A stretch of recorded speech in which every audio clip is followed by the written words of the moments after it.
C'est exactement ça que Robert recherche. Alors il se met à emprunter régulièrement des avions, parfois sous un faux nom. Ça lui permet d'explorer des régions de plus en plus éloignées, mais surtout d'emmener ses victimes sur son terrain de chasse favori, le long de la rivière Knik, un lieu éloigné de tout, mais qu'il connaît comme sa poche. Il continue de piéger des prostituées en ville, mais cette fois il leur demande pas de monter dans sa voiture, mais dans son avion de tourisme. Il leur fait croire à chaque fois qu'il possède un petit chalet dans le nord et qu'il les ramènera après en ville.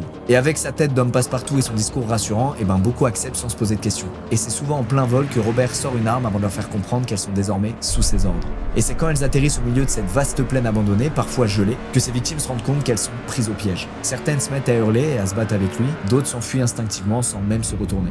Et c'est exactement ça que Robert recherche. Il les laisse courir un peu avant de s'amuser avec elles. Il prend plaisir à les terrifier et à les voir tout tenter pour essayer de s'échapper. Parfois il les rattrape à pied, les tacle, puis les laisse s'échapper à nouveau. Et quand il en a assez, il sort son arme puis les abat froidement avant de les enterrer sur place. Dans cet endroit reculé de tout, Robert sait qu'il risque rien. Il connaît le moindre recoin de ces plaines, c'est son domaine et il se sent en pleine puissance. Il sait que personne ne viendra l'arrêter. Lui qui s'est toujours senti mis à l'écart de la société, moqué et humilié, il a enfin l'impression d'être dans le contrôle ultime et de pouvoir prendre sa revanche. Et c'est pas qu'un simple mode opératoire pour lui, c'est une sorte de rituel macabre où il déshumanise complètement ses victimes. En face de lui, c'est plus des femmes.